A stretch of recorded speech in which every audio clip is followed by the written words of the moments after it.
paraclet, la présence de Dieu, le Tout-Puissant. Agis ce matin.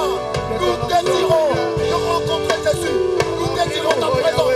Oh, remplis-le-toi. Notre disposé. Alléluia. Au sein de la nuit de Dieu.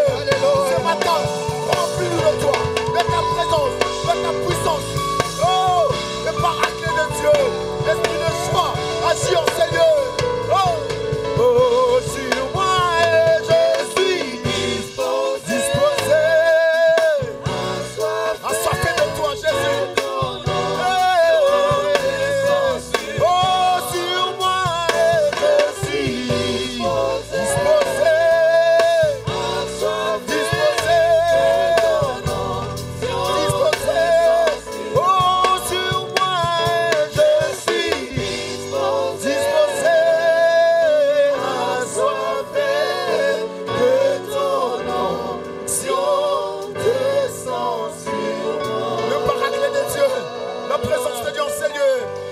Que cet endroit soit saturé de ta présence.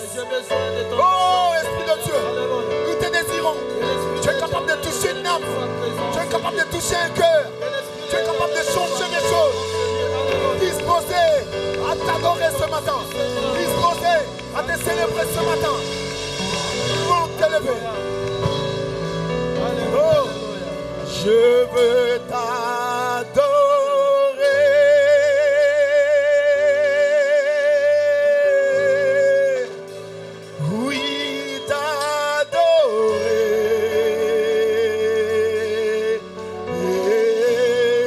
Seigneur, c'est pour t'adorer. Si je vis, Seigneur, c'est pour t'adorer. C'est pour t'adorer. Je veux t'adorer, je veux t'adorer. Je veux t'adorer. Est-ce que quelqu'un veut adorer les Seigneurs? T'adorer.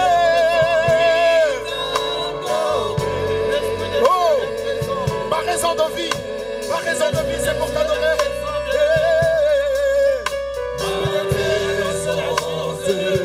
C'est de t'adorer.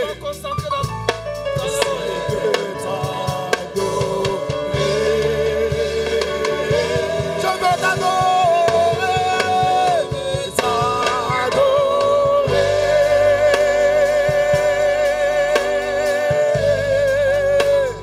Oui, si je vis, Seigneur, c'est pour t'adorer. Si je vis, Seigneur. Si je vis, Seigneur, c'est pour t'adorer. C'est pour t'adorer. On acclame pour Jésus, le roi des rois.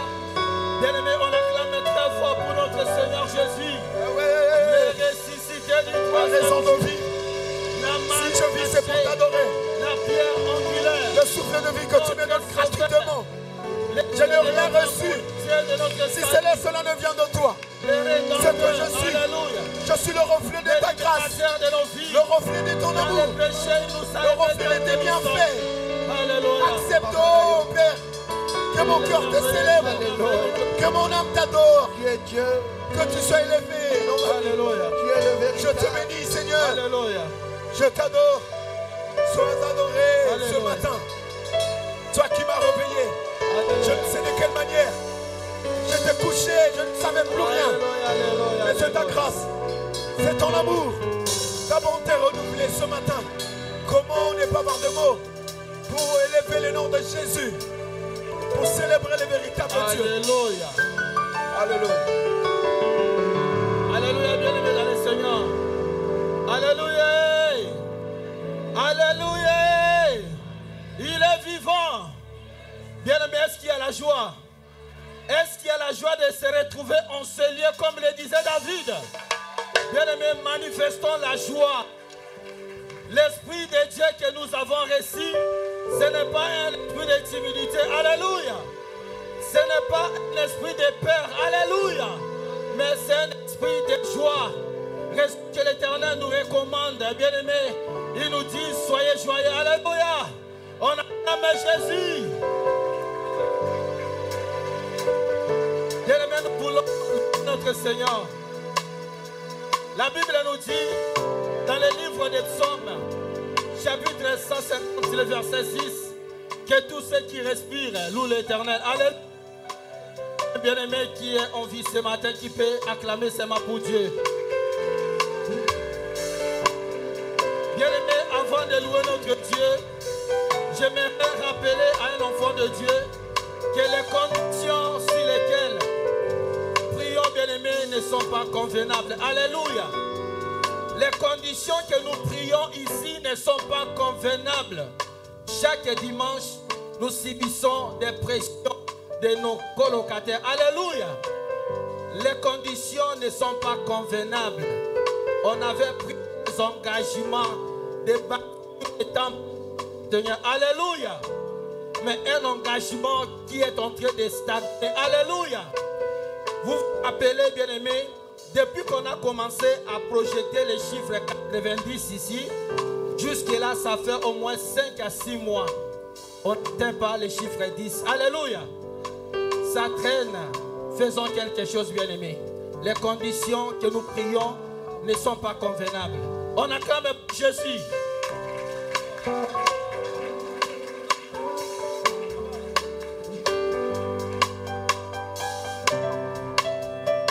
Est-ce que tu peux acclamer avec nous? Tu acclames au rythme de la musique. Nous continuons à adorer le Seigneur, nous continuons à le louer. C'est lui qui nous a bénis.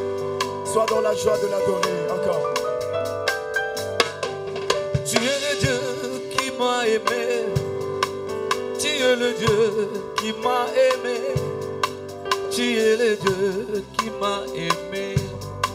Tu es le Dieu qui m'a aimé.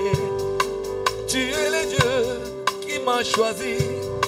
Tu es le Dieu qui m'a choisi. Tu es le Dieu qui m'a choisi. Tu es le Dieu qui m'a choisi. Tu es le Dieu de miracles, Yahweh. Tu es le Dieu de miracles. Alléluia. Tu es le Dieu de miracles. Tu es le Dieu de miracles. Tu es le Dieu de miracles, Yahweh. Tu es le Dieu de miracles.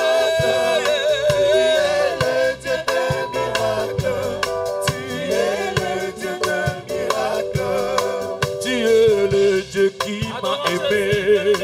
Tu es le Dieu qui m'a sauvé. Tu m'as aimé les premiers. Tu es le Dieu qui m'a sauvé. Tu es le Dieu qui m'a sauvé. Oh, tu es le Dieu qui m'a sauvé. Tu es le Dieu qui m'a sauvé. Tu es le Dieu qui m'a sauvé. Tu es le Dieu qui m'a sauvé. En toi je mis ma confiance. En toi j'ai mis ma confiance. En toi j'ai mis mon espoir. En toi j'ai mis mon espoir. Parce qu'un jour tu m'as abandonné. En toi j'ai mis mon espoir. En toi j'ai mis mon espoir. Tu es le Dieu de miracles, Yahweh. Tu es le Dieu de miracles. Tu es le Dieu de miracles. Tu es le Dieu de miracles.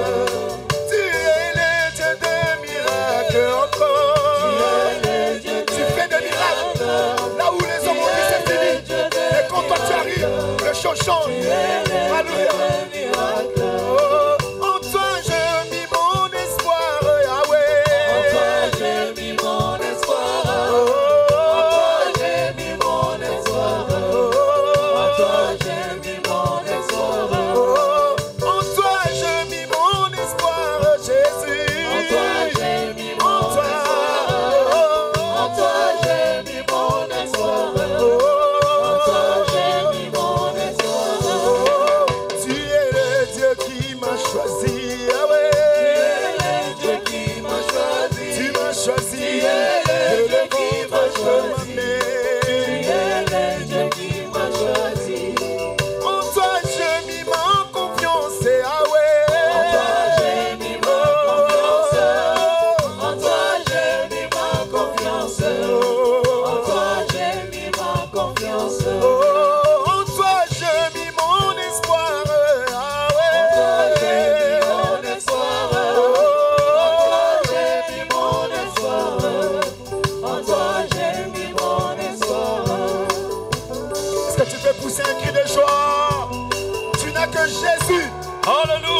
Jésus comme rempart. Il est le dernier rempart des enfants de Dieu. Notre Dieu, il te tient la main, il te soutient. C'est lui seul qui a tout. C'est lui seul qui a le premier et le dernier mot. Est-ce que tu peux encore acclamer pour cette cri de joie? Alléluia. Tu es le Dieu qui m'a sauvé. Tu es le Dieu qui m'a sauvé. Tu es le Dieu qui m'a sauvé. Tu es le Dieu qui m'a sauvé. Abandonné et négligé, tu m'as soutenu. Tu m'as donné la vie. Tu es le Dieu des miracles. Tu es le Dieu des miracles, Yahweh. Tu es le Dieu des miracles. Tu es le Dieu des miracles. Tu es le Dieu des miracles. Oh, tu es bon, ma vie va changer. Tu es bon, ma vie va changer. Tu es bon, ma vie va changer. Tu es bon, ma vie va changer. Tu es bon, ma vie va changer. Ah ouais. Tu es bon, ma vie va changer. Tu es bon, ma vie va changer. Tu es bon, ma vie va changer. Ah ouais. Ma vie va changer. Tu es bon, ma vie va changer. Tu es bon, ma vie va changer. Est-ce que tu peux pousser maintenant un cri de joie? Alléluia.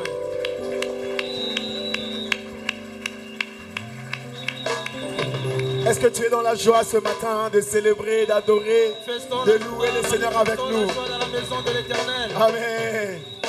Sois toujours dans la joie. Papa, il a dit tout à l'heure, si tu ne veux pas avoir un AVC, sois dans, que la joie de l'Éternel soit votre force. Amen. Amen. Je vais me réjouir dans les dieux de mon salut, en Jésus mon roi.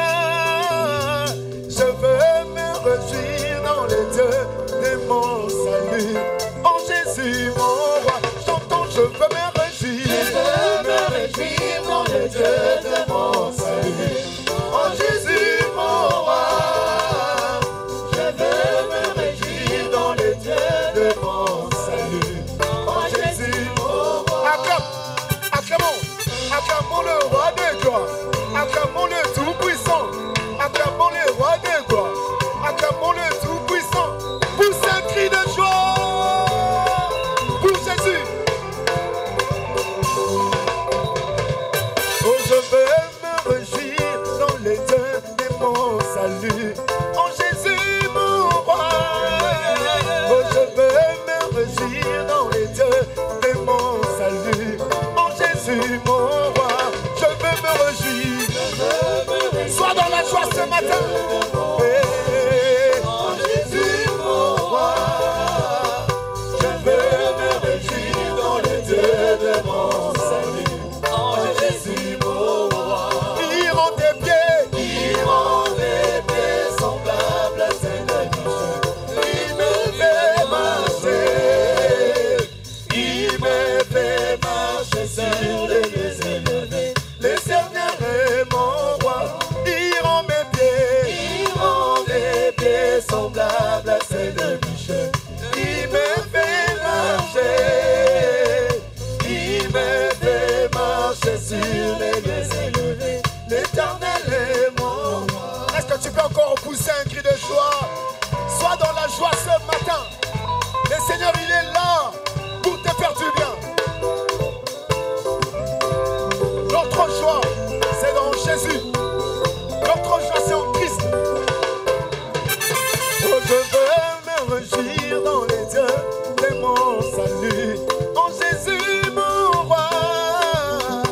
Je veux me réjouir dans les dieux de mon salut. En Jésus, mon roi. Je veux me réjouir. Je veux me réjouir dans les dieux de mon salut. En Jésus mon roi. Je veux me réjouir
Amen.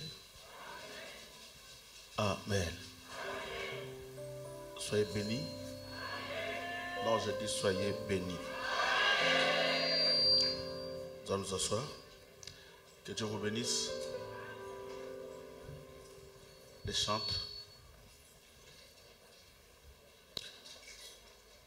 Une église qui sait adorer le Seigneur, c'est une église bénie. Non, tu n'as pas compris. Dieu nous a créés tout simplement pour être les adorateurs. Dieu a besoin d'une personne qui va l'adorer. Et Dieu a besoin d'une personne qui va le louer. Si nous sommes là, tout simplement parce que nous avons une mission de la part de Dieu, cette mission c'est l'adoration. Pourquoi l'adoration? Parce que il y a beaucoup de gens qui sont morts, il y a beaucoup de ceux-là qui sont malades dans des hôpitaux, des fois dans des soins intensifs, dans les comas, qui veulent aussi, qui voulaient aussi être en vie pour adorer Dieu. Mais malheureusement, quand tu demandes au médecin pourquoi telle maladie, pourquoi telle situation, les médecins te diront ils n'ont pas de chance. Ils n'ont pas de chance. Il y a une maman qui m'appelait, un enfant de 4 ans. On a diagnostiqué la leucémie, le cancer des sangs. Un enfant de 4 ans. Je me suis dit, Seigneur, pourquoi pas moi? À mon âge, je suis en bonne santé. Vous savez, c'est pourquoi l'apôtre Paul a dit que la nature vous enseigne. Des fois, les choses que nous voyons, c'est un enseignement plus que l'enseignement que nous enseignons debout devant l'église. Les choses que nous voyons nous enseignent encore plus. Parce que des fois, il y a un pasteur américain qui avait dit que si l'homme n'est pas enseigné de ce qu'il voit, laisse-le que les conséquences puissent l'enseigner. Parce que les conséquences aussi, c'est un enseignant. Alléluia. Il y a beaucoup des enfants de Dieu, il y a beaucoup de gens qui prennent des fois des décisions par des conséquences de ce qu'il a subi, de ce qu'il a vécu. Il se dit, de ce que je viens de vivre, c'est fini. C'est fini. Mais malheureusement, nous vivons dans un monde où le diable est tellement rusé. Voilà pourquoi il y a des gens qui prennent une décision aujourd'hui, mais demain ils retombent. Il prend la décision parce qu'il était face à un problème sérieux, mais dès que le problème passe, il retombe. Un enfant de Dieu, c'est celui qui est constant dans sa vie chrétienne, constant dans ce qu'il fait, constant dans sa façon d'agir. C'est pourquoi nous devons examiner nos vies à tout moment, à chaque instant et à chaque seconde. Dis-moi Amen. Un grand Amen. Nous continuons notre enseignement qui est très important. D'ailleurs, c'est un enseignement de base, parce que tout commence par là. C'est pourquoi j'ai dit tout le temps que Dieu bénisse le pasteur Achille, que Dieu bénisse l'évangéliste Christian, que Dieu bénisse l'évangéliste Elvis, et que Dieu bénisse tous les hommes de Dieu, des ministres, des prédicateurs, qui avaient commencé ce thème. Un jour, le pasteur Achille m'appelle et dit, pasteur, papa, je vais parler sur l'appel divin. Je lui ai dit, c'est un message tellement profond. Et pendant ces moments, j'étais malade et convalescent, je crois. Et j'avais dit au pasteur Achille, commencer le thème. Au moment voulu, quand la santé va se rétablir, nous allons essayer de poser aussi les empreintes par rapport à ce message qui est important. Et notre thème, c'est l'appel divin. L'appel divin. Répète avec moi, l'appel divin. Encore une fois, l'appel divin. Tout commence par l'appel. Suis-moi bien. Tout ce que nous voyons sur la terre commence par un appel. L'appel, c'est le début de toute chose. L'appel, c'est le commencement de toute chose. Et je parle de l'appel divin. Qu'est-ce qu'on entend par l'appel divin? Suis-moi très bien parce que nous allons évoluer tout doucement et tu comprendras ta présence ici. En quoi ça sert? Parce qu'il y a des gens qui sont à l'église aujourd'hui qui ne savent pas pourquoi il est là. Il y a des gens qui se sont retrouvés quelque part, mais des fois ils ne savent pas pourquoi je suis là. Tout commence par un appel. L'appel divin, c'est l'appel d'une divinité. Dis-moi Amen. Voilà pourquoi nous l'appelons l'appel divin. Divin qui vient de la divinité. Or, dans ce monde, nous avons deux divinités. Il y a Dieu et Satan. Alléluia. Nous avons deux divinités, le divin. Dans le monde spirituel, nous avons deux divinités. Pour nous les chrétiens, notre divinité, c'est Dieu qui est aussi un esprit. Et dans le camp de l'ennemi, ils ont aussi une divinité. Ce qui est divin dans la spiritualité, qui est aussi le diable. Cela veut dire que l'homme, dans sa nature, dans la vie, l'homme peut avoir ou recevoir deux appels. Soit tu es appelé par Dieu, soit tu es appelé par le diable. N'est-ce pas? Donc dis-moi Amen. Dans la vie, tu dois maintenant chercher à comprendre je suis appelé par qui. Et nous allons comprendre cela par les œuvres qui suivent. Soit tu es appelé par Dieu, soit tu es appelé par le diable. Même à l'église, il y a des gens qui sont appelés par Dieu et il y a aussi les gens qui sont appelés par le diable. Même dans l'œuvre de Dieu, il y a des gens qui servent Dieu par l'appel divin et il y a aussi les gens qui servent par un appel divin mais satanique. Mais tous nous sommes emballés dans une même vase. On nous appelle les hommes de Dieu dans la dimension spirituelle parce que nous avons reçu un appel. Mais le problème est que nous devons poser la question, il a reçu l'appel de qui? Quelqu'un peut dire Amen. Non, dis-moi Amen. Amen. Vous savez, des fois, je parle des choses qui sont très difficiles, mais qui est important. Vous savez, la vérité restera la vérité. C'est pourquoi je ne permets pas, quelqu'un m'entend? Je ne permettrai jamais à mes enfants de suivre n'importe quel prédicateur. Parce que je ne sais pas, il a reçu quel appel. Je peux encore frapper très fort. Tu peux me dire Amen? Amen. Ce n'est pas parce qu'il passe à la radio Pain d'Histoire que c'est un serviteur. Là, les gens me diront, mais il est en train de détruire le pasteur de la radio Pain d'Histoire. Non, je ne détruis personne. Mais je ne connais aussi personne. On s'est rassemblés dans la radio Pain d'Histoire. Mais je ne connais pas son origine. D'où il sort. Comment il a commencé. Qui l'a appelé. Je ne permettrai pas. Moi, je ne permets pas à mes enfants d'écouter n'importe qui. Parce que le fait d'écouter, il y a une alliance aussi qui se traite. La Bible dit, pendant que David parlait à Saoul, Jonathan était à côté. David ne parlait pas à Jonathan, mais il s'adressait à Saoul. Mais Jonathan était à côté.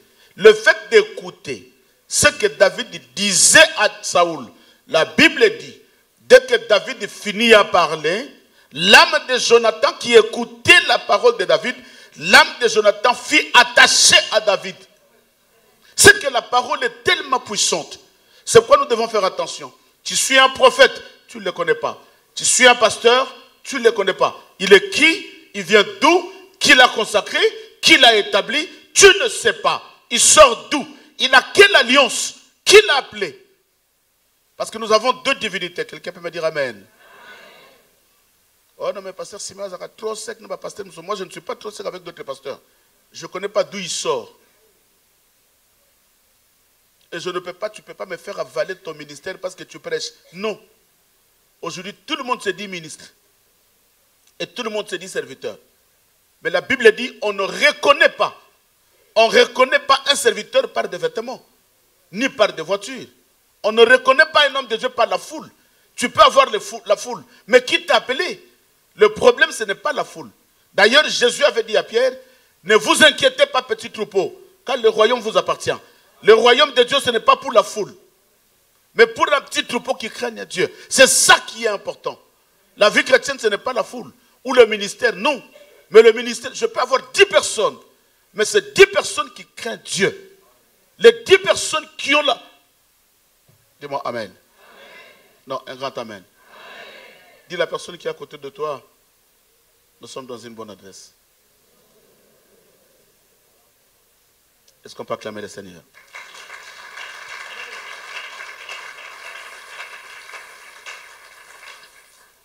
L'appel divin, c'est un appel sacré. Suis-moi bien. Je commence là pour que tu comprennes que nous parlons d'un appel qui est sacré. L'appel divin, c'est un appel qui est un appel sacré. Ce n'est pas un appel terrestre. Quelqu'un m'entend? C'est un appel céleste. Le sacré, c'est ce qui est céleste. Le sacré n'est pas terrestre. Voilà pourquoi Jésus avait dit à ses disciples, lorsque vous priez, dites que la volonté de Dieu soit faite sur, comme c'est qu'en réalité, le Seigneur voulait tout simplement dire que sur la terre, la volonté de Dieu n'existe pas. Or, la volonté de Dieu, c'est ce qui est sacré. C'est que le sacré habite les ciels.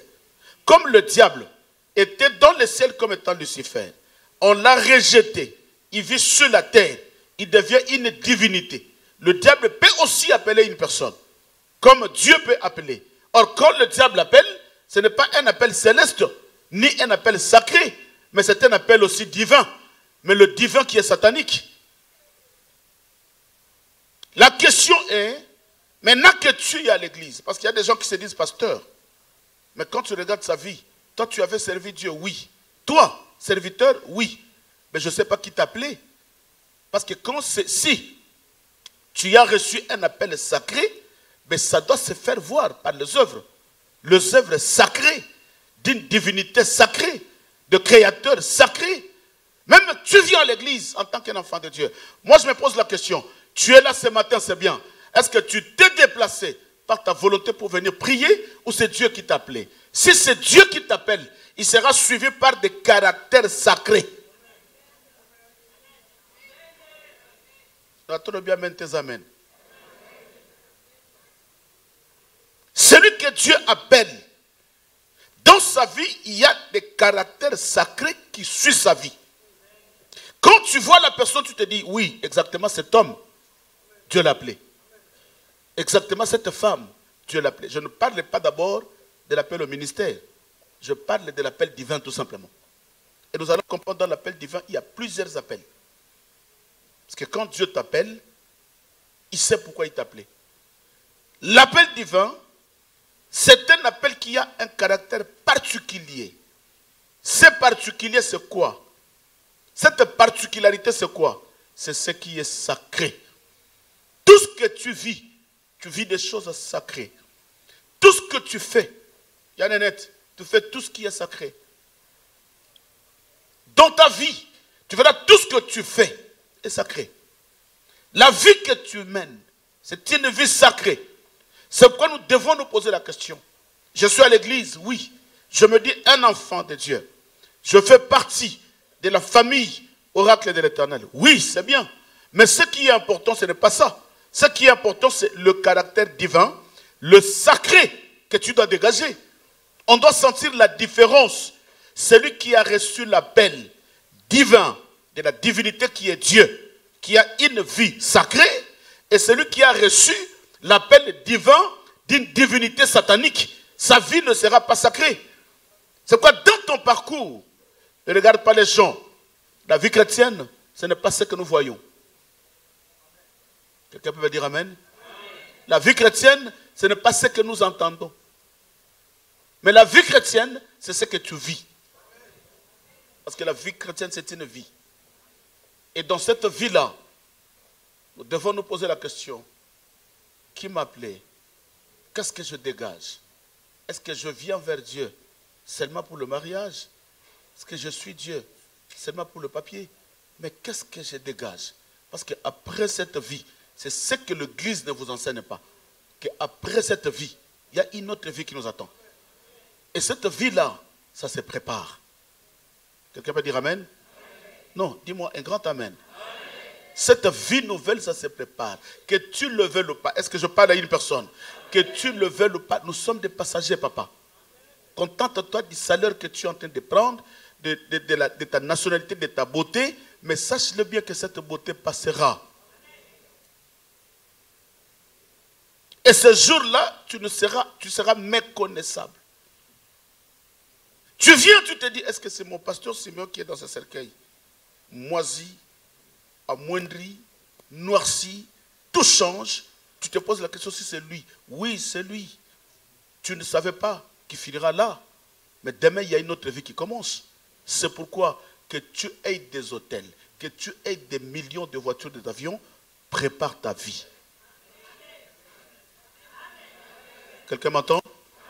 Ne sois pas comme les autres qui changent des églises du jour au lendemain pour aller chercher parce qu'il avait un souci. Ce n'est pas ça, le caractère divin ou sacré d'un enfant de Dieu. Dis-moi un grand Amen. Nous allons lire une écriture. Hébreux chapitre 5. Nous parlons de l'appel divin. Si on peut se lever pour la grâce. Hébreux chapitre 5, le verset 4 au verset 5. Je lis la parole de Dieu dans le livre de Hébreux, chapitre 5, du verset 4 au verset 5, au nom de Jésus-Christ.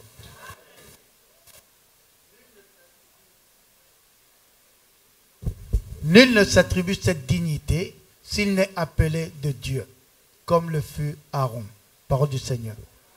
4 et 5, mets-moi les deux versets sur place. Voilà. Et Christ ne s'est pas non plus attribué la gloire de devenir souverain sacrificateur, mais il la tient de celui qui lui a dit, tu es mon fils, que je t'ai engendré aujourd'hui. Parole du Seigneur. Parole du Seigneur. Est-ce que tu peux réduire les Écritures, me mettre les deux versets sur place?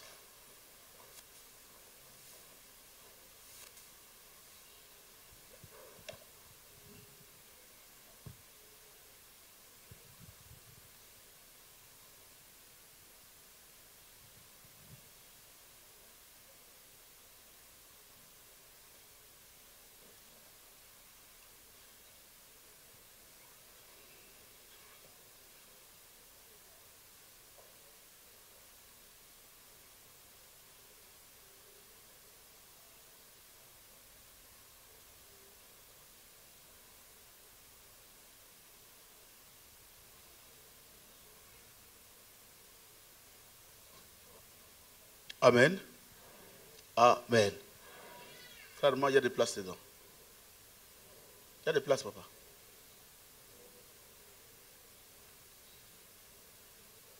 Il y a des places. Frère, tu sais, je peux t'excommunier de l'église. Hein? Moi, l'essentiel, ce n'est pas jouer. L'essentiel, c'est que tu aies la parole de Dieu qui va te convertir.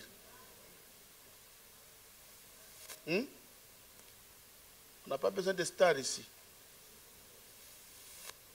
On a besoin de chrétiens adorateurs. Dis-moi Amen. Saint-Cyr, je vais remettre Saint-Cyr à la place. Papa, je te remets à ta place. Je te remets à ta place. Maintenant, tu vas encore endurcir. Celui qui ne va pas t'écouter, il aura des problèmes avec moi. Et au vu de tout le monde, je te remets à la place.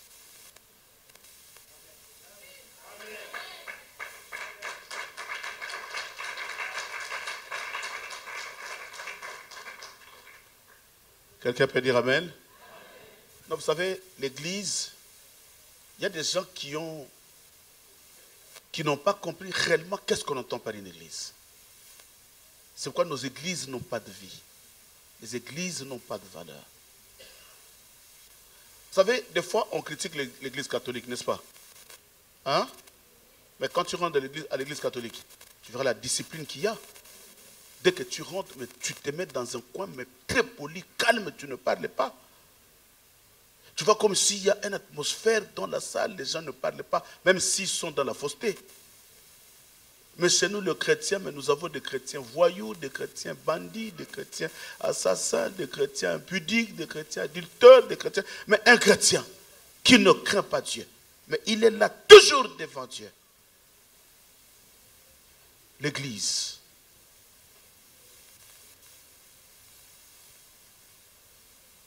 Voilà pourquoi j'aime que cette église ne soit pas comme toutes les églises de Paris. Quelqu'un peut me dire amen? Quand tu sors d'ici, tu pries où à l'église oracle? Ah, ça se voit. Ça se voit. Mais toi, comme tu ne changes pas, c'est toi qui me fais insulter. Toi, tu pries à l'église oracle? Non. Le pasteur, comment il crie là-bas? Toi, tu... Non, mais ça, c'est quelle église ça? Vous savez, il y a des églises, dès que tu rentres, c'est comme une boîte de nuit. Il y a des filles, des jeunes filles, des dos nus, le pasteur est là, il voit. Papa, je vais te chasser d'ici. Je vais te chasser. Si tu es impoli, reste chez vous. Si tu es mal éduqué, reste chez toi.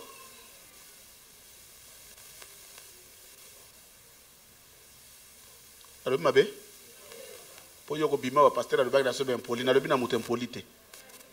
Toi tu comprends toujours mal. Oro le pasteur azo ganga la batondile bana na ganga li mutu te. Ganga li mutu. J'ai mal parlé? Que Dieu vous bénisse. L'église n'est pas une boîte de nuit. Mais il y a une fois, j'ai chassé une sœur d'ici, de l'église, qui rentrait avec talon.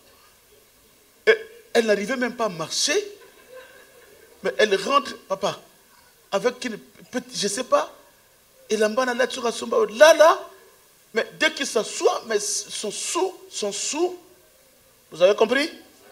Son sou qui sort là. Je dis, bonjour, il s'est levé, viens, je suis dehors, va te changer. Mais papa, j'habite loin, va te changer. Si tu ne te changes pas, ne viens pas. Et malheureusement, depuis qu'elle est partie, elle n'est plus rentrée. Malheureusement. Et ça, ce n'est pas des chrétiens, ça. Parce que moi, en tant qu'un enfant de Dieu, quand on te dit, écoutez, frère Anto, ce que tu fais n'est pas bien, ça te touche. Tu ne te sens pas bien. Tu dis, Seigneur, mais jusqu'à présent, je suis en train de faire les efforts. Parce que je ne change pas, ça fait mal. Quelqu'un peut dire amen? C'est ça l'église. Et je vous dis que je vais encore endurcir. Si tu n'as pas de place ici, nous allons ouvrir la porte là. Il y a des Haïtiens à côté, on te fait entrer là-bas. Va là-bas. Comme ça, là-bas, on peut te supporter. Parce que vous savez, aujourd'hui, il y a des gens qui aiment la foule. Parce que quand les gens sont pleins dans la salle, mais lui, c'est l'orgueil. Mais le pasteur a plein de gens. Quand tu vois le pasteur, nous, on n'a pas besoin de ça. Qui vous dit que tous ces gens qui se réunissent là, avec cette foule, ils sont convertis? Dieu n'a pas besoin de tous ces gens-là.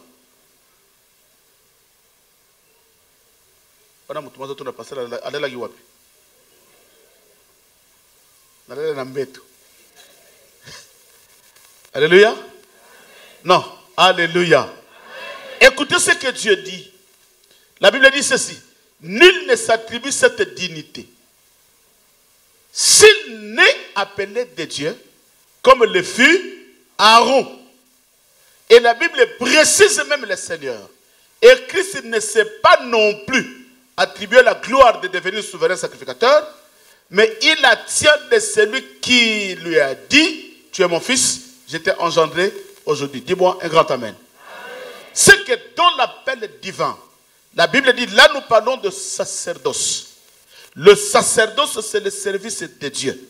C'est pourquoi, dans le sacerdoce, ce n'est pas tout simplement le pasteur, l'apôtre, l'évangéliste, l'ancien, le diacre qui sont appelés, mais Dieu nous appelle tous de servir dans le sacerdoce. Or, dans le sacerdoce, personne ne peut s'attribuer cette dignité. Si ce n'est que Dieu qui t'appelle. C'est que pour entrer dans le sacerdoce et servir Dieu dans tous les domaines, dans une église, il faut que la personne reçoive l'appel de, répète, l'appel de Dieu, un appel divin. C'est pourquoi il y a beaucoup d'erreurs, beaucoup de bêtises dans des églises, même les gens qui travaillent à l'église.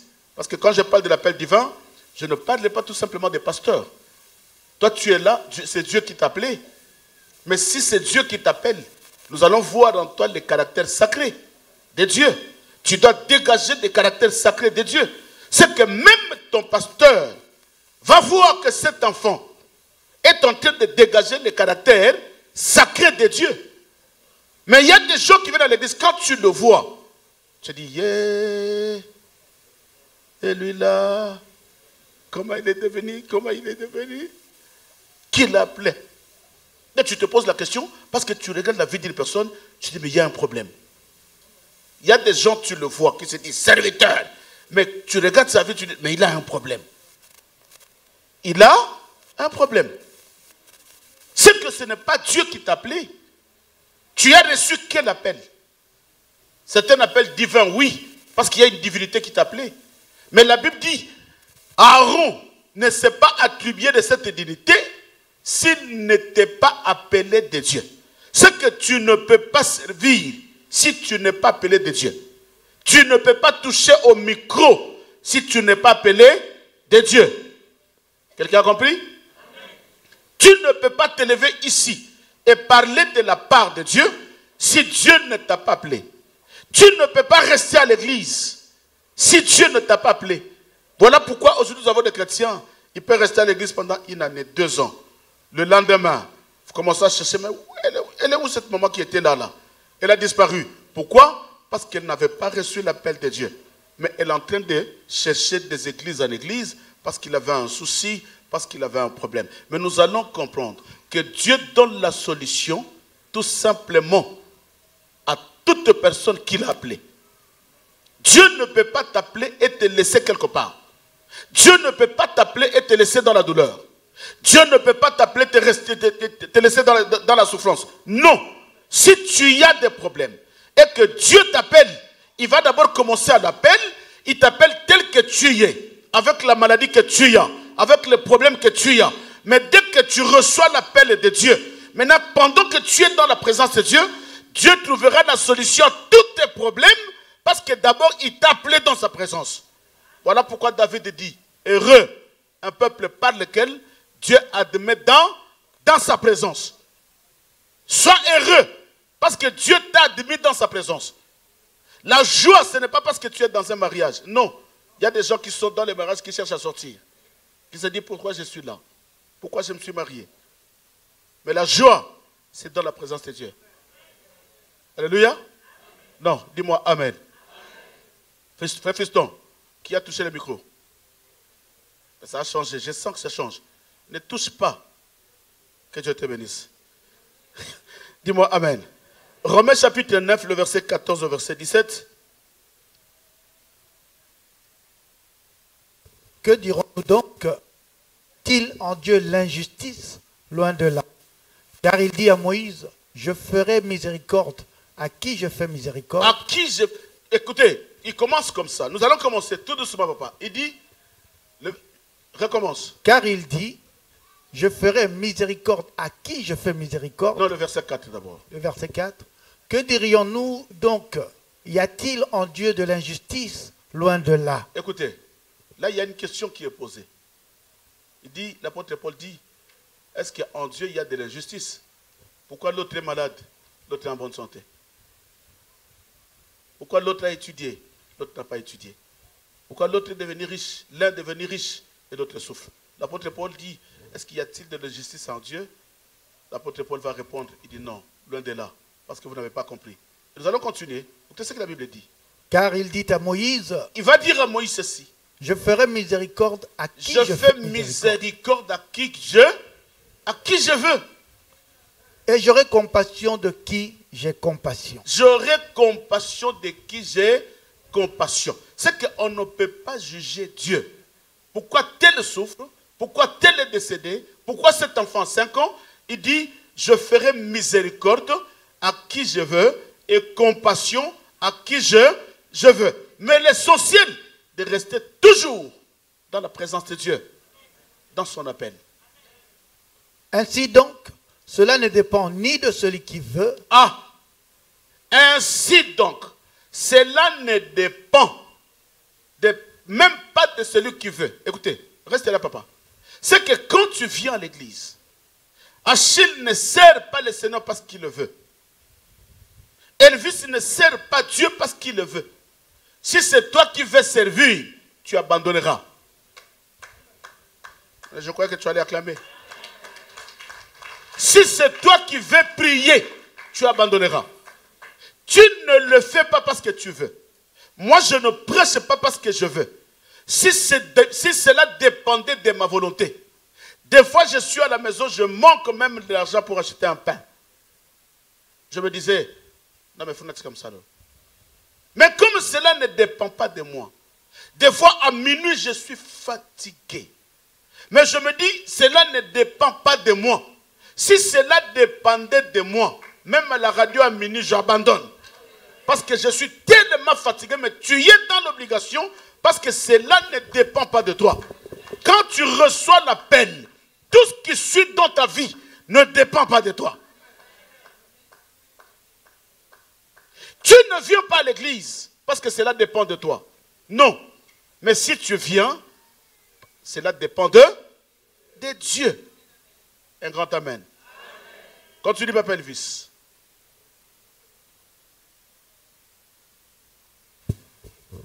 Ni de celui qui court, mais de Dieu qui fait miséricorde. De Dieu qui fait miséricorde. Car l'Écriture dit à Pharaon. Écoutez, maintenant Dieu s'adresse à Pharaon. Écoutez, qu'est-ce qu'il dit? À dessein pour montrer en toi ma puissance. Écoutez, je t'ai suscité un dessein pour te faire voir ma puissance. Cela veut dire quoi? Même Pharaon, c'est Dieu qui l'a appelé. Non, mais tu n'as jamais compris. Un roi païen en Égypte, mais Dieu lui fait voir que c'est moi qui t'ai appelé. Et Dieu a appelé Pharaon pour un but. Le but, c'était quoi? Il y avait Israël en Égypte. Maintenant, il faut qu'il y ait quelqu'un qui devrait booster le peuple d'Israël. Vous savez, Dieu peut appeler un voleur. Dieu peut appeler un impudique. Il est important. Non, dis-moi Amen. Dieu peut appeler quelqu'un que les gens ne croient pas. Mais Dieu a une mission derrière cet appel. Tout appel est accompagné d'une mission. Tout appel a un but. C'est pourquoi je parle à un enfant de Dieu. Si tu es là ce matin, ce n'est pas par hasard. Mais tu es là parce que tu as reçu l'appel de Dieu. Ne te limite pas à l'appel. Maintenant, tu dois comprendre pourquoi Dieu t'a appelé. Parce que derrière chaque appel, il y a une mission. Ne viens pas à l'église croiser tes bras. Tu viens, tu pries, tu rentres. Non. Dis à Dieu, Seigneur, tu m'as appelé dans cette église et je suis là. J'ai accepté ton appel. Maintenant, pourquoi tu m'as appelé? Qu'est-ce que je dois faire? Dis-moi Amen. Non, un grand Amen. Je parle de l'appel divin. Continue, papa. Et afin que mon nom lié toute terre. Écoutez, il dit, toi, Pharaon, je t'ai choisi par mon dessein pour que mon nom soit publié sur toute la terre. Dis toute la terre. Si tu es là, Dieu veut que le nom de Dieu soit publié au travers de toi sur toute la terre. Non, tu n'as pas compris. Dieu t'a appelé, toi qui étais dans le monde, à l'Égypte comme Pharaon. Mais Dieu a un but dans cet appel-là. Ne viens pas croiser tes bras. Non, Dieu veut qu'au travers de toi, que son nom soit publié. C'est pourquoi, voilà pourquoi chaque nuit je dis publier, inviter. Au travers de toi, il faut que le nom de Dieu soit publié. Ce que Pharaon avait fait en Égypte, maintenant le nom de Dieu est connu de partout à cause de Pharaon. Quelqu'un me comprend? Je parle de l'appel divin. Si c'est Dieu qui t'a appelé, il faut que le nom de Dieu soit connu partout dans le monde. Mais toi là, je ne sais pas qui t'a appelé, c'est pourquoi le nom de Dieu ne peut pas être connu chez toi. Toi, quand on te voit, c'est le mensonge. Quand on te voit, c'est le... Je ne parlais pas. Quand on te voit. Mais si c'est Dieu qui t'a appelé, il faut que le nom de Dieu soit publié. Tu ne peux pas publier le nom de Dieu à cause de tes œuvres. Mais qui t'a appelé alors? Qu'est-ce que tu fais là? Pourquoi tu viens ici? Si c'est Dieu qui t'a appelé, il faut que son nom soit publié. Quand les gens te voient, ah, le nom de Dieu est publié. Quand les gens te voient, le nom de Dieu est élevé. Il dit non, cette sœur, non, ce frère, non, cet homme, non, cet homme. Pourquoi? Parce que Dieu t'a appelé. Maintenant, il faut que son nom soit publié. C'est que si le nom de Dieu n'est pas publié sur ta vie, tu dois te poser la question, quel appel tu as reçu? Tu as reçu quel appel? Dis-moi amen. Non, un grand amen. On l'appelle, c'est aussi une élection, c'est aussi la sélection. Vous savez, pour être 10, mais Dieu vient sélectionner. Il dit, toi, Daddy, lève-toi. C'est pourquoi sois dans la joie.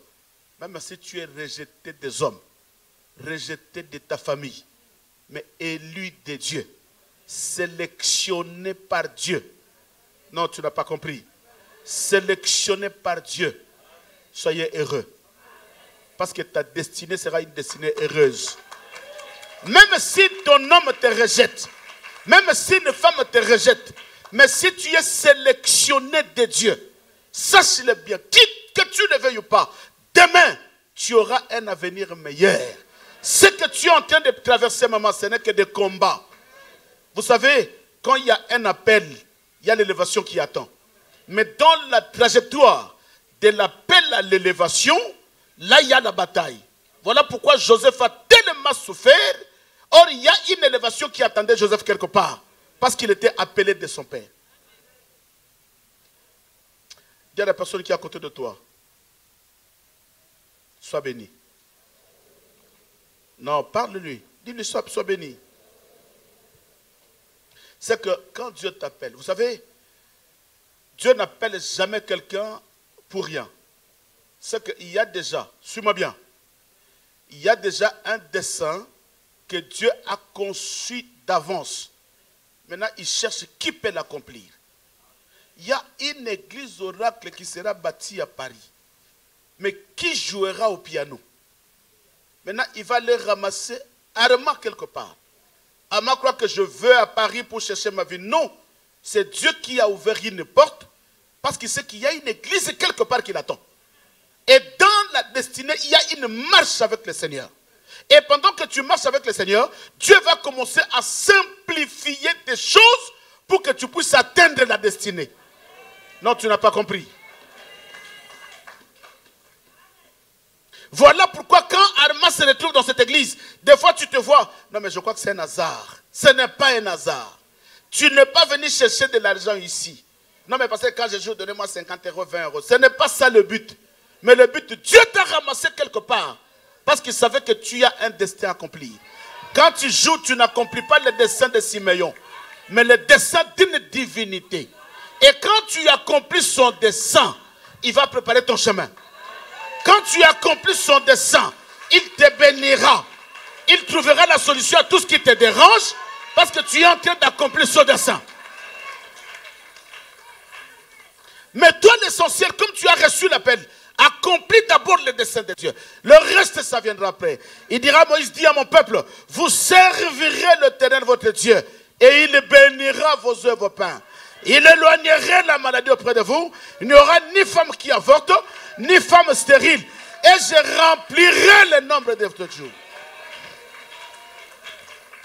Mais d'abord, accomplis le dessein de Dieu. Le dessein de Dieu. Dieu peut te ramener quelque part là où tu ne pensais même pas. Mais Dieu sait pourquoi il t'a ramené là-bas. Dès que tu arrives, demande à Dieu, Seigneur, pourquoi tu m'as ramené ici? Qu'est-ce que je dois faire? Et Dieu te dira, fais ça, fais ça, fais ça. Écoutez, Dieu a appelé Pharaon, un païen. Maintenant, Pharaon pouvait dire, qu'est-ce que je dois faire? Et Dieu t'allait dire à Moïse, c'est moi qui ai appelé Pharaon, tu sais? Et je l'ai endurci. Je l'ai appelé et j'ai endurci son cœur pour que toi, tu puisses lui faire voir ma gloire. C'est moi qui l'ai appelé. Mais au finish, il verra la puissance de Dieu. Dieu ne t'a pas appelé pour souffrir. Même si aujourd'hui tu souffres, ne pleure pas. Est-ce que je parle à une personne? Si c'est Dieu qui t'a appelé, même si tu traverses des moments difficiles, ne pleure pas. Il y a une destinée qui t'attend. Vous savez, à chaque fois quand je prêche, j'ai des larmes aux yeux. Je suis sorti dans une famille la plus pauvre de Manassé.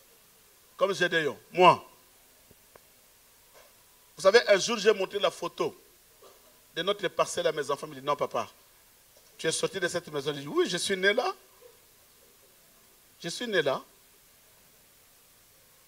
Oh, que Dieu savait. Siméon, je t'appelle. Reste dans ma présence. Je sais là où je te ramène. Une famille où vous ne pouvez même pas toucher 50 $, ça provient d'où? Une famille pauvre. Alors quand je dis pauvre, alors la pauvreté atroce. Et aujourd'hui, je me pose la question, comment je me suis retrouvé en France? Comment? Comment je suis là? C'est une question que je me pose à chaque fois. Et quand je me pose cette question, ça me pousse encore à servir Dieu. Je dis, c'est que Dieu savait qu'il y a un peuple qui souffrait.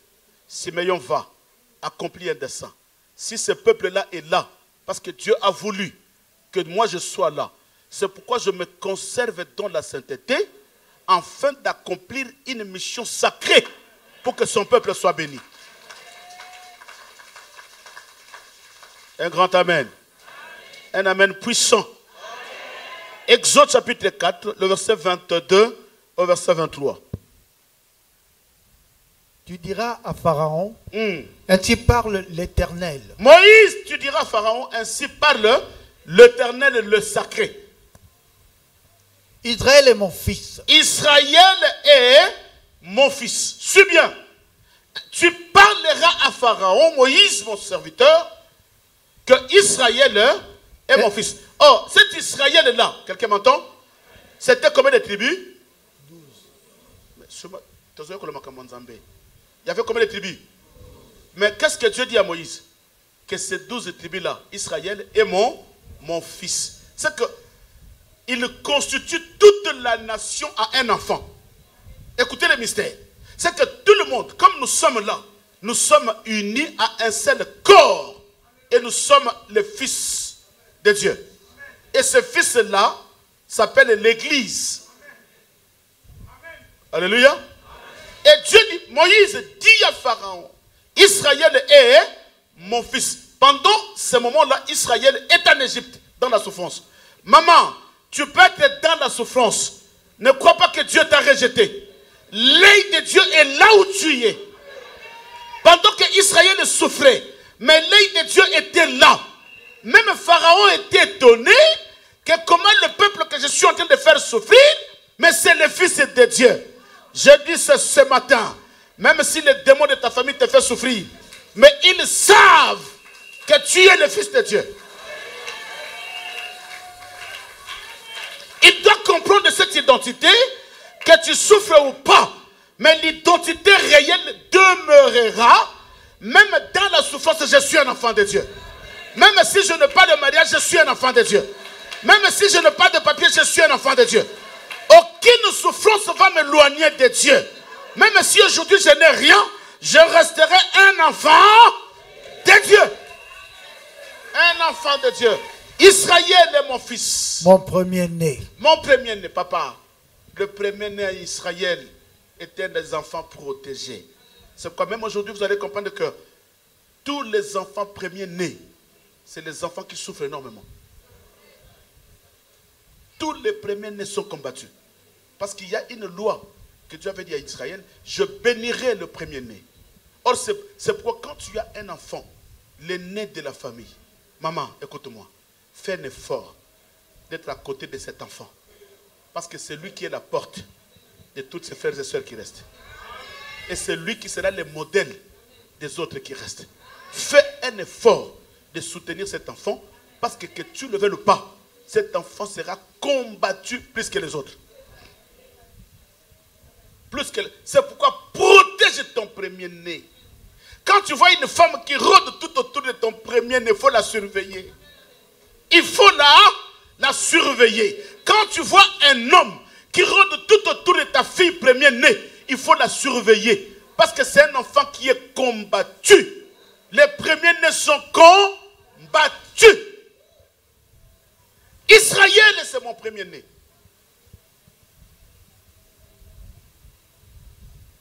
Allez-y, papa. Je te dis, laisse aller mon fils. Écoutez.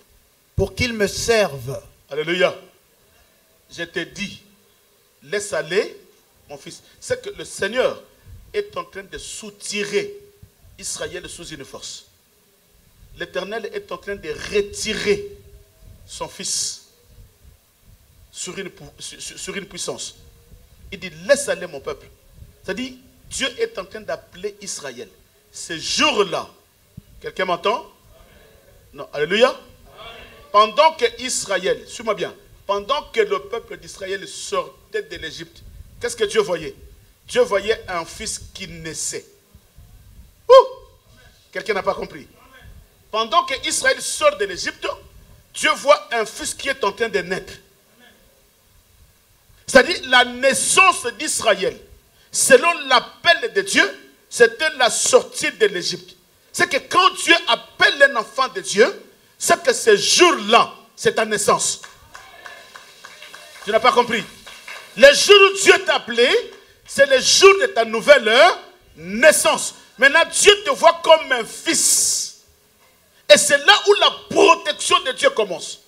Et il dit, laisse aller mon peuple pour aller me servir. C'est que dans la dimension de l'appel, nous avons deux dimensions. Il y a premièrement l'appel au salut. Le salut, c'est-à-dire celui qui, Dieu t'appelle pour sortir de l'Égypte. C'est pourquoi j'ai dit à l'église, maman, tu peux commencer à prêcher la parole de Dieu. Tu peux commencer à tout faire dans une église. Mais si Dieu ne t'appelle pas, tu ne sortiras jamais des ténèbres. C'est pourquoi Dieu avait dit à Paul, je te donne une mission. Vas-y, appelle mon peuple.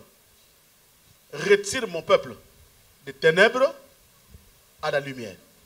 De la puissance de Satan à la puissance de Dieu. Pourquoi? Parce que c'est Dieu qui t'appelle. Tu peux venir ici tous les dimanches, tous les mardis, tous les jeudis. Si ce n'est pas Dieu qui t'a appelé, tu ne quitteras jamais. Tu ne sortiras jamais d'une vie de péché. Or, le premier appel divin, c'est de quitter le monde des péchés. Le premier appel divin, c'est de sortir de l'Égypte. Le premier appel divin, c'est le salut d'une âme. Premièrement, c'est le salut.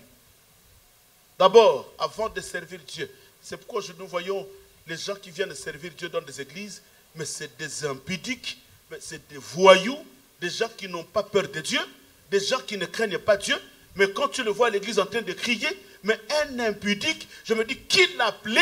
Comment il est devenu là où il est? À cause d'un don. Vous savez, tu peux avoir un don, mais ce don-là, Dieu ne t'a pas appelé pour aller te prostituer.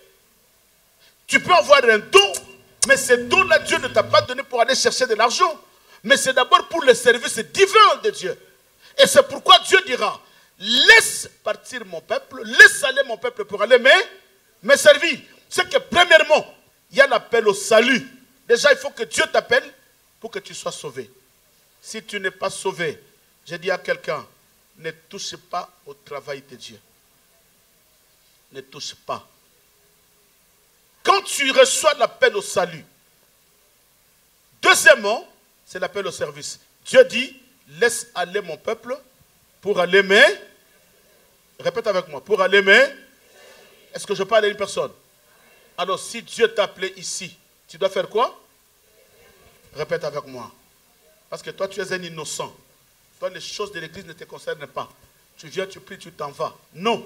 Dieu dit, laisse aller mon peuple pour aller me servir. C'est qu'il y a d'abord l'appel au. Répète avec moi. Premièrement, c'est l'appel au. Et quand tu es appelé au salut.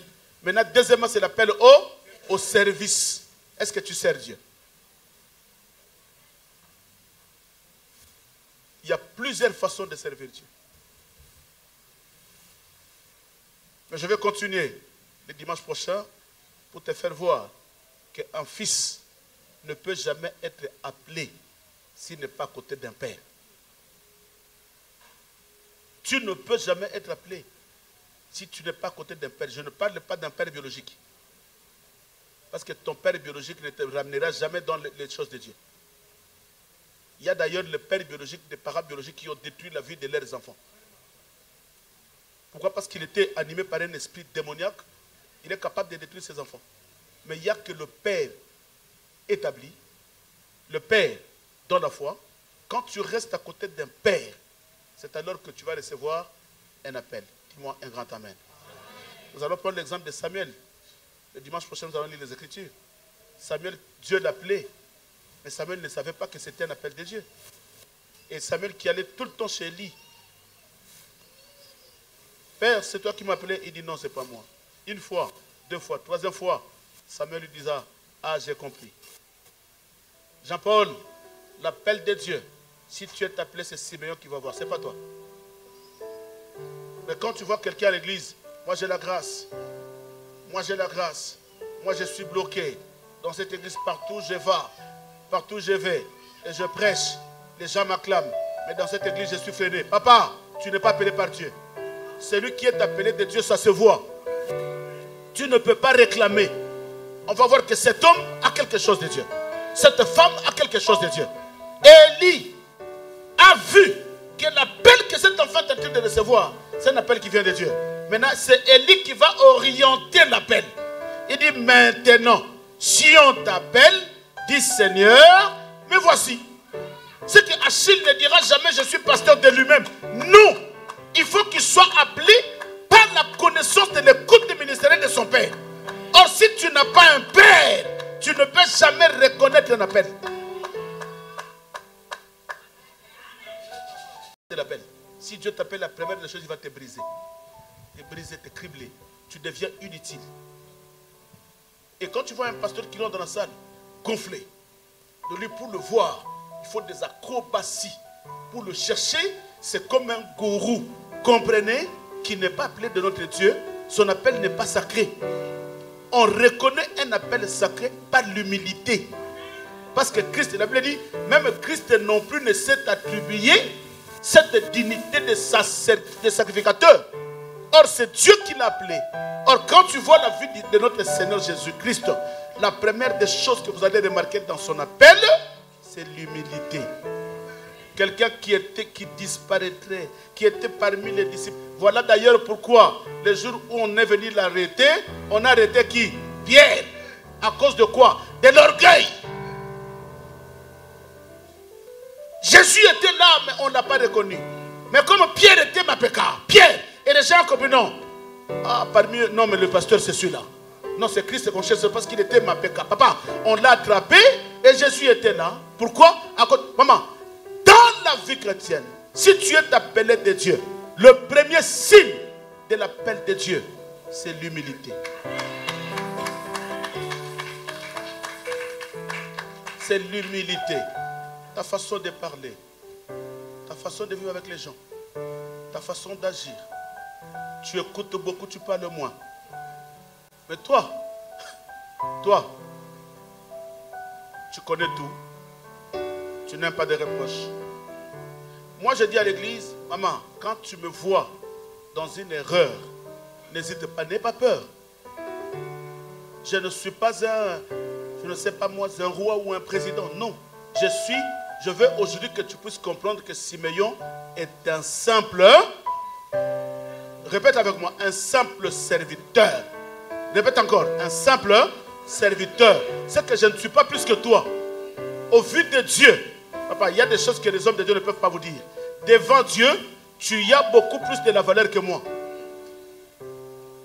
Parce que Dieu m'envoie de venir te chercher. C'est comme un serviteur. Vas-y, va me chercher quelqu'un. Il y a quelqu'un à la porte. C'est que c'est une personne importante. Maintenant, j'envoie quelqu'un qui doit me servir pour aller chercher la personne. N'est-ce pas? Je vais donner un exemple simple pour clôturer. Tu vas dans un resto. Qui est le roi? Ah, tu l'as compris? Maintenant, qui t'amène le menu? C'est le serviteur. Mais le client, c'est un roi. Et quand un serviteur répond mal à un client, Qu'est-ce que le patron dira? On te fait quoi? On te vire. C'est que moi, si je te réponds mal, si j'agis mal devant toi, le Seigneur me fera quoi? Il va me virer. Non, tu n'as pas compris. C'est pourquoi je suis dans l'obligation de te protéger. Quand tu as un souci, mon gomme, je serai obligé de m'humilier. Ne me vois pas grand plus que toi. Non. Sauf que ce que Dieu demande aux serviteurs, c'est le respect dans les sacerdoces. Respecte ton serviteur, honore-le. Mais moi, je suis qu'un simple serviteur.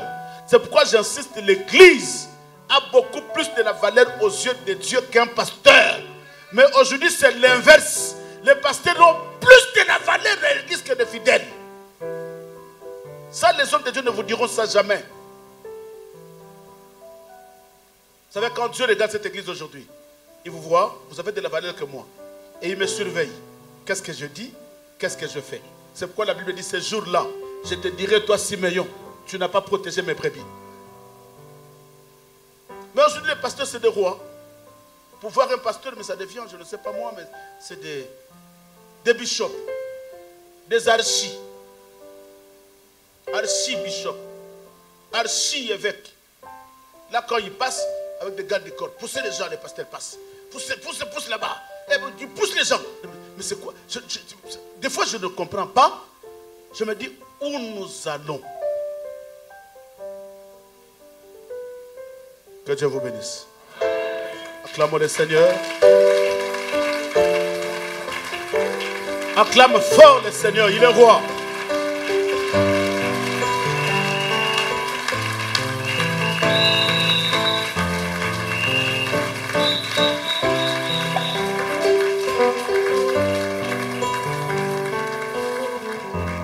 Nos yeux fermés.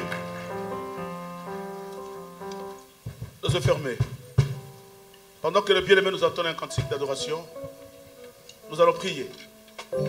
Demande à Dieu le premier signe de l'appel divin, c'est l'humilité. Regarde ta façon d'agir, ta façon de parler, ta façon de faire. Si tu es humble, si tu n'es pas humble, demande à Dieu l'humilité. Dis, Seigneur, tu m'as appelé. Maintenant, je veux vivre dans l'humilité. Je veux que tu me brises pour que je devienne humble. L'humilité est le signe, le premier signe de l'appel de Dieu. Si Dieu t'a appelé, on doit lire dans ta vie la simplicité et l'humilité. Pendant que le bien-aimé nous entend un cantique, nous allons élever nos voix. Je me tais, gloire à Dieu. Et où j'apprendrai. Demande à Dieu l'humilité. À écouter. Dis à Dieu, je veux être humble, Seigneur. La voix du bon berger. Dis à Dieu, je veux être humble, Père. Quand je l'entends, où je comprends qu'il a payé pour ma liberté. Quand je t'ouvre mon cœur, je te vois, Seigneur. Quand je t'ouvre mon cœur, je t'entends me parler. Et ta loi dans mon cœur toujours demeure. Et ta vie à chaque heure coule comme un torrent, coule. Encore merci, béni soit ton Saint-Nom pour cette parole qui est venue tout droit de ton conseil céleste, Seigneur. Tu nous as rappelé une fois de plus que Israël a reçu son premier appel dès qu'il a quitté l'Égypte, Seigneur. Nous aussi, Yahweh, nous avons reçu notre premier appel et le jour où nous avons quitté le monde pour venir vers toi, le jour où nous avons accepté le Seigneur comme Seigneur et Sauveur. Mais Seigneur, notre marche ne se limite pas là, car tu nous appelles, Seigneur, pour pouvoir te servir. Car quand tu as fait sortir Israël de l'Égypte, c'était pour ton service, Seigneur. C'est pourquoi Yahweh, ce matin nous voulons te servir. Mais Seigneur, le premier signe d'une personne qui est appelée dans les services, c'est l'humilité, Seigneur. Si nous sommes encore orgueilleux par notre façon de faire, par notre façon de parler, Père, nous demandons le brisement dans notre vie. Car nous ne pouvons être un bon témoignage si nous sommes remplis de lèvres. Merci encore, Seigneur, au nom puissant et glorieux de Jésus-Christ. Nous t'avons prié. Amen. Amen. Gloire au Seigneur. Amen. Gloire à Dieu. Est-ce qu'il y a quelqu'un qui est béni? Est-ce qu'il y a quelqu'un qui est béni? Et c'est toujours un privilège pour nous d'écouter les pères, malgré que les enfants ont parlé, mais quand les pères parlent, on sent qu'il y avait des choses qui manquaient. Alléluia. Gloire à Dieu. Bon, avant de faire les annonces, je vais faire une petite introduction. Le 10 septembre, nous allons remercier le Seigneur pour les 21 ans de l'église Oracle de l'Éternel en France. Amen. Alors, beaucoup de personnes se posent la question, le pourquoi de cette fête. Amen. Je me dirais à une personne, premièrement, c'est pour manifester notre reconnaissance. Alléluia. C'est pour manifester notre reconnaissance. Quand nous fêtons nous-mêmes nos anniversaires, nous achetons un gros gâteau, on invite les gens pour venir fêter avec nous.